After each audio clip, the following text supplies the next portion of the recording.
all flesh was corrupted from this first incursion, there were a lot more people on the earth at that time, and all flesh got corrupted. Wouldn't a second incursion this early in the game, after just Noah and his family being on there, wouldn't that corrupt all flesh really quickly, a lot faster than before? And I guess that's a question for Doug and Rob.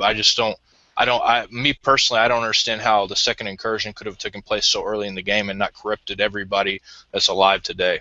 Well, I'm going to just go real quick, and I'll let Doug take it from there. But yeah, in 1,200 years, the days of Jared were 1,200 years before the flood. In 1,200 years, 200 Watcher-class angels were able to corrupt all flesh. Now, from a military perspective, if I was a general, if I was Satan looking at my 1/3, he's outnumbered 2-1, I'm looking at my 1/3, and I would be thinking, well, wow, man, I got with a platoon of 200 of my guys, I was able to jack up the entire earth. Okay, 400, let's go. I mean, why? Why would you not? Like, if you were able to corrupt all flesh in 1,200 years, why wouldn't you come back with twice as many to get the job done with, especially when you only had 8 people, 4 women, to deal with immediately after the flood? Military.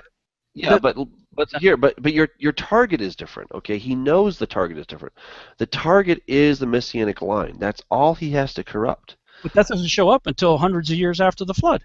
Right, but at the beginning, it's a shotgun, because he hears that there's, for the seed of the woman, that there's going to be this one that's going to crush his head. Okay, so let's try to kill them all, right? He does a bang-up job, only 8 people make it on the bow. That's pretty amazing, right? So, but then afterward, he hears that God's going to bless Abraham, so he doesn't need to then try to mess up everybody.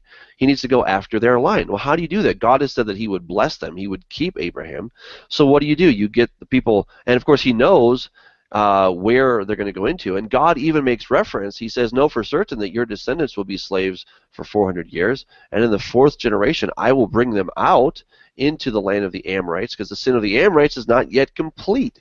So something was already happening there. God kind of gives a little bit of a teaser as to what's going on there. And he gives them this whole idea. Now let's think about this for a second. You're saying that no way would another angel go and do this whole thing. And yet the whole thesis of my book, Uncorrupting the Image, is that Satan's going to do that very thing. He's heard about his seed, and he's going to do that. And guess where he ends up? He ends up in the abyss for 1,000 years. Right. And we know from Isaiah 24 that they're going to end up there with him in the same place. So all the angels, it would seem, and of course from what we see in Daniel 2:43, it seems that these angels are going to do it again. All right, so this idea that they've been scared, to wit's end, that they're never going to do it because it's so horrific, I don't see that in the text. I mean, I know you get it from the book of Enoch, but I don't see that in the text, and from what we see is going to come and happen, and what is clearly told us in the book of Isaiah, for example, that God is going to come and he's going to judge the mighty ones in the heavenlies and then the kings of the earth on the earth, and they're going to all be bound in the pit. They're going to be put into the abyss. So they are going to do it again. So obviously it's not that much of a is the key word. I agree with you that the only biblically supported second incursion is yet to happen. Daniel 2:43 is interesting. A lot of people use that for a second incursion deal in a prophetic end times scenario. So possibly happening in our day or possibly still yet to come, but definitely not happening in the immediate post-flood world or any of the biblical timeline. It hasn't happened yet. Neither has Isaiah chapter 14. That hasn't happened yet. So that's kind of a straw man argument, because you're pulling out 2 prophetic scriptures that either are only now happening in our day or have yet to happen. My contention is there's no biblical second incursion during the biblical timeline. But the other problem... But you're saying that there's no way that they would do this again because the first sentencing was so terrible. Look, if you knew you were going to burn in the lake of fire next Saturday, you do everything possible, like a second incursion. In the no, it says the devil comes down and has tremendous fury. Why? Because he knows his time is short. Right. In other words, if you were him, and you knew that you're headed to the lake of fire next Saturday, that's your destination. Would you take a chance of getting bound up and put in Tartarus today? Yeah, and just like he would send some other angels to do this again. So you'd say, okay, I know I'm going to suffer for eternity. That's going to really suck. But I'm going to go ahead and allow myself to get even more judgment put on myself today, just so I can be bound up in a terrible, horrible, grievously nasty place of judgment now. So that I can stay here for 6 days before I go to the lake of fire. No, because this is a Hail Mary. Right? You're trying to do anything possible to try to forego that. He doesn't think it's a foregone conclusion that he's going to go to the lake of fire. See, I think you're assuming too much. You're assuming that Satan just thinks that he's going and it's over. That's where I'm going. That's my destiny. I can't help it. No, I don't think he believes that at all. I think he knows what God has said. He knows all these things from the beginning. He's a smart dude.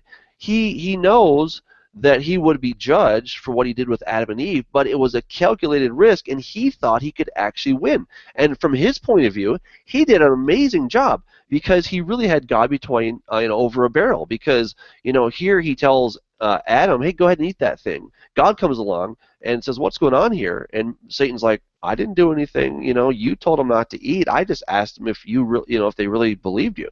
And it turns out they didn't. Right? So God's like, you know what? I know it's gonna be war between us. He said, God could not actually put him in that lake of fire at that point because he hadn't actually done anything wrong, except a little bit of slander.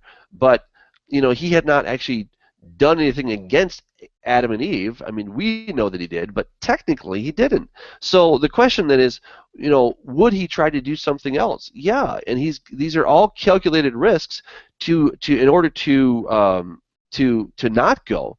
And I believe that he keeps trying. He comes very, very, very close to wiping out these nations, or basically all the nations.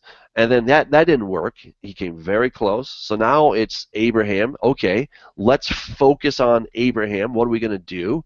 Well, we're going to have the land overrun with these Nephilim, so that when they do come back into the land, it's going to be crazy. Right? And it's interesting that God actually mentions that the sin of the Amorites is not yet complete, which gives you the idea that something bad is actually happening there. It's not just, well, the genetics, haven't quite worked out yet. No, they're doing something active in the day that God says that the sin of the Amorites is not yet complete. They were doing something they weren't supposed to do. That's why God also says in Amos 2:9, "Yet it was I who destroyed the Amorite, whose height was like the cedar." Okay, so these Amorites are a linchpin to what's happening at that point. So you're trying to nail us on this whole thing that, well, we can't give you another verse where it says the angels came down again. I already showed you from Genesis that one verse is doing double duty. It says there were Nephilim on the earth in those days and also afterward. So there you have it, in those days and afterward, when the sons of God came down. So that's when you have it. Double duty in a pre-flood context, absolutely. Amorites. No, but written by a post-flood guy. That's the whole point. The same guy who wrote in the post-flood world, the whole world was populated by the 3 sons of Noah. And Ham, by the way, is the father of Canaan, who produced the Amorites.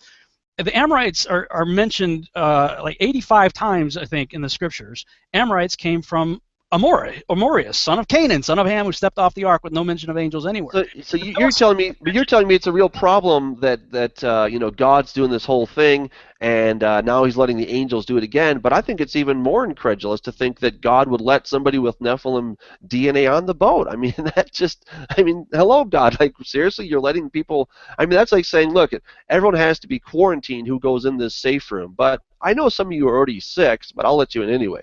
I've already addressed that right here. This solves that problem right here. This solves that problem. Whatever reason, you and I both have the exact same net result. In God's sovereignty, He intends for Nephilim to be here after the flood. The question on the table is, how did it happen? You have zero textual support for your thesis. Zero. I have all of the Genesis chapter 10, verses 6 through 20, which follows Genesis 9, 18, and 19, where he says, the whole world was populated by these guys, and, oh, by the way, here are these guys, and these guys have names that mean enclosure of wrath and terror and stuff like that. What in the world would What would possess the proud parents of a newborn baby to name their kid Enclosure of Wrath? Why would you do that unless you gave birth to something that caused you to be in terror? That makes no sense at all. Why would you name your kid that? These the same people that God consistently says to the Israelites, hey, wipe these people out. And their pedigree is given for you. No angels mentioned anywhere in the text. You know, at this point, we're just going to go round and round. And does our audience have any other questions? Because Doug and we could go for another hour on this one. Yeah, there are many questions, and I'll go ahead and get started on a couple of them. Okay,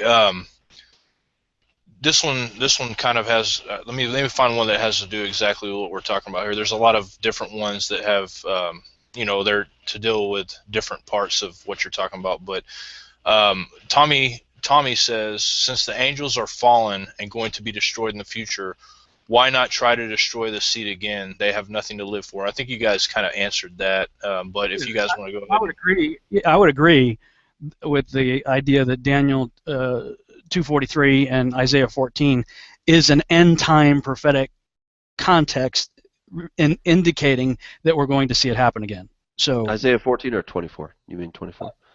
Well, no, that's another one too. But no, Isaiah 14:21.